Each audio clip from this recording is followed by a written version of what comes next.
Guys, welcome back to my channel all in one. അപ്പോൾ എല്ലാവർക്കും പുതിയൊരു വീഡിയോയിലേക്ക് സ്വാഗതം. ഞാൻ ഇന്നിവിടെ കയ്പ്പയ്ക്ക മെഴുക്കുപുരട്ടി റെസിപ്പി ആയിട്ടാണ് വന്നിരിക്കുന്നത്. അപ്പോൾ എല്ലാവരും വീഡിയോ കണ്ടോളൂ. ആദ്യം തന്നെ പാവയ്ക്ക 10 മിനിറ്റ് ഉപ്പ് വെള്ളത്തിലിട്ട് വെക്കുന്നുണ്ട്. പിന്നീട് അതിനെ നല്ലതുപോലെ ഒന്ന് കഴുകിയെടുക്കാം.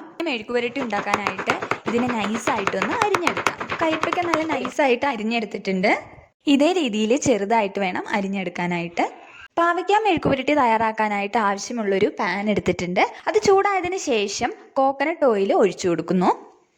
ഓയിൽ ഇവിടെ ചൂടായി വന്നിട്ടുണ്ട്. ഇതിലേക്ക് 1/2 ടേബിൾ സ്പൂൺ കടുക് കൂടി ഇട്ട് കൊടുക്കുന്നു.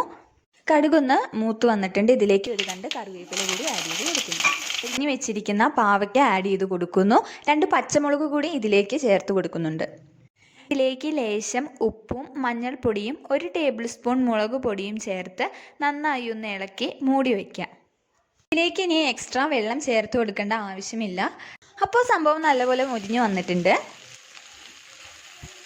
വേഗം തന്നെ തയ്യാറാക്കാൻ പറ്റിയ പാവയ്ക്ക മെഴുക്കുപുരട്ടി റെസിപ്പിയാണ്. അപ്പോൾ എല്ലാവർക്കും ഇഷ്ടപ്പെട്ടെന്ന് വിചാരിക്കുന്നു. ഇഷ്ടപ്പെട്ടെങ്കിൽ വീഡിയോ ലൈക്ക് ചെയ്യുക, ഷെയർ ചെയ്യുക, ചാനലൊന്ന് സബ്സ്ക്രൈബ് ചെയ്യുക. അപ്പോൾ പുതിയ വീഡിയോ ആയിട്ട് വരുന്നത് വരെ എല്ലാവർക്കും ബൈ.